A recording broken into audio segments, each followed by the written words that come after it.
We cannot control what people think about us. We can influence it, but we can't control it. And how we influence our brand is really four ways. Remember, all of us have a brand. A brand is something that we cannot control. It's controlled in the minds of our audience, the people that are around us. We cannot control what people think about us. We can influence it, but we can't control it. You know, it's like any big brand. You take any big brand out there, and some people love that brand, some people don't like that brand. You can't control it. Again, we can only influence it. And how we influence our brand is really four ways. I've talked about this several times, but one is the initial reaction that people have when we show up. Meaning, we walk into a room, we send an email, we make a phone call. What is their initial reaction on the other end? Are people like, oh yeah? Or are people like, oh no? And so how we show up has a big impact on our brand. The second one is how we handle stress. Do we handle stress in ways, we all deal with stress, but do we handle stress in ways that add more stress to people? Or do we handle stress in ways that we're able to work through it and allow people to come along with us in a productive manner that moves situations forward? That impacts our brand and the way people think about us. The next one is how we give and receive feedback, right? How do we give feedback in a way that's encouraging, not discouraging? Even if we have to deliver difficult news or have a difficult conversation, how do we create encouragement, not discouragement, that builds bridges in relationships, doesn't create gaps? And on the other side of that is how we receive feedback. When people come to us, are they confident to speak up? Do they think every time they give us feedback, we are going to deflect it or turn it back over on them, or they just don't understand? So how we receive, or are we going to absorb it and just be able to have a conversation around it and be grateful for that feedback as it comes in? So that's the third way of how our brand is impacted. And the fourth way, which I really want to dig into today, is how we communicate our ideas.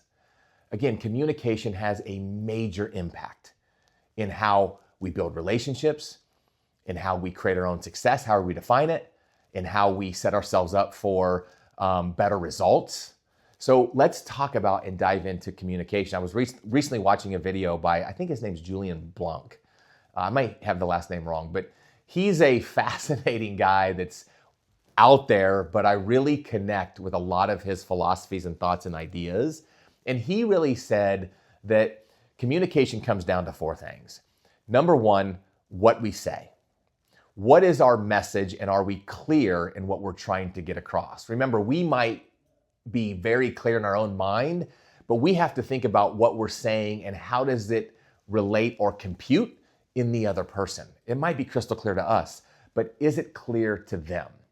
The second thing that he mentioned is how we say it. Are we saying it in a way with positive intent? Are we saying it in a way that connects with the listener or the listeners? If it's one-on-one, if it's one on 1,000, whatever it is, how we say it is very important. The next one is your true intentions behind the message. Are you passive aggressive? Are you throwing something out there that helps you walk with people and they're on your side? Are you creating tailwinds in the situation, which means you're creating opportunities to move things forward in a positive way, whether that's a relationship, whether that's a project, whether that's just some of the results that you want to achieve, whether that's where the vision and where you're going, whether it's personally or professionally. So our intentions behind the message, and the key there is when we're communicating is to have positive intent. We can't control how they receive it. We can influence it, but we can't always control it. We might have the best intent in the world and somebody might take it the wrong way, especially with all the different ways we communicate today. Think about getting an email. Think about getting a text message. I can get a text message and read it or interpret it completely wrong from the person that was sending the text message. I might take it in a negative tone. Remember, most of the time our minds go to the negative. 80% of our thoughts are negative. And so we have to set ourselves up when we're communicating and make sure that our intentions are good. Even, again, if it's a difficult conversation, even if it's something that, might not be pleasant to have the conversation around. What are we doing with our intentions, and how are we trying to set ourselves up for the highest probability of success, move the situation forward, and again, build bridges in those relationships? And the fourth thing Julian said was, when it comes to communication, is how confident are we in our message? Are we standing by it?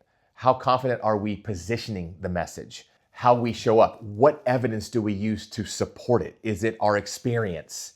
Is it the research that we've done? Is it just that we've lived this for so many years that we just understand it? Is it just empirical research throughout our years just on this planet? And so how confident are we on our message? So when we're communicating, those are things that we have to think about. What are we truly saying? How are we saying it? What's our intentions behind it? And then how confident we are in communication. You watch communication and you watch how people communicate today when you get really, really intentional and you get really, really absorbed with it, not for judgment or criticism, but just for observation, you will find that those elements sometimes are missing. People aren't sure what it is they're saying because they might be confused themselves. People don't know how to position it, and it's not what we say, but it's how we say it and how it's interpreted. People might not have positive intentions behind it. It might be a blind spot for them. They might not realize it's a positive intention, or they just might be in a bad attitude and they don't care. They're just communicating it, right? They're communicating it from an emotional standpoint versus a logical standpoint. And then confidence is missing.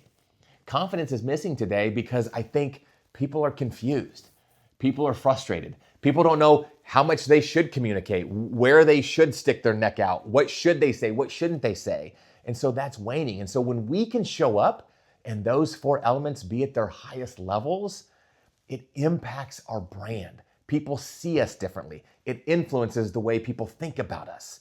We are seen as a thought leader. We are seen as somebody who can help manage change. We are seen as somebody who can help figure out situations and be creative. Listen, we deal with stuff all the time. Life is a giant noise right now. There's so many plates that we're all spinning and we're all just trying to make it. But how do we influence ourselves and influence others? By the way we communicate, by the way we elevate our brand, and how we continuously build strong relationships that allow us to live into our definition of success, however we define it personally or professionally. So think about communication and think about where you're at. Think about, are you positioning your message in the right way? Are you thinking about what it is you're saying and how you're saying it? Are you thinking about your true intentions behind it? Are you pausing for a minute if your intentions aren't positive? Are you pausing if maybe you're coming from an emotional state and really making sure that you're getting logic behind it to move the situation in a positive direction? Where's your confidence level in what it is that you're saying?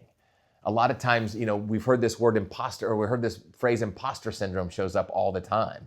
Matter of fact, I hear it more and more in the C-suite level, the CEO level. The CEO of Tubi was talking about the other day, when she became the CEO, she just realized that most CEOs don't know what the hell they're doing, right? They're just trying to figure it out along the way. Most people think that the C-suite level, they should have it all figured out. They're in that role. They've lived into it. But a lot of times we have that imposter syndrome. And so even though we think we're communicating with confidence, the confidence doesn't come across when we're communicating our messages.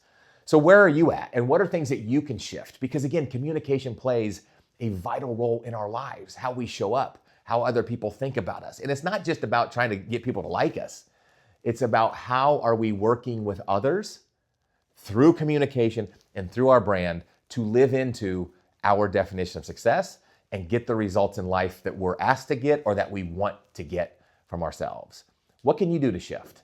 What's one thing that you can do that enhances your communication? Whether that's personally with your relationships, whether that's professionally in the role that you sit in, doing that will do a few things. One, it will make things easier. Not easy, nothing's easy, but it'll make things easier for you as you're moving towards your definition of success. Two, it will actually help you build a stronger personal brand when you look in the mirror. It'll help you build that confidence, that fourth element of communication. It will help you show up better. And the third thing it will help influence others in the way that they see you. So whatever it is, I challenge you to act. I challenge you to do something. Think about the habits you have around communication. What are those things you need to break? And then what are those things you need to build that will allow you to live into a life that is fulfilled, that is enjoyable, and that allows you to continuously show up every single day at your best. Whatever that is, go make it happen today. Good luck.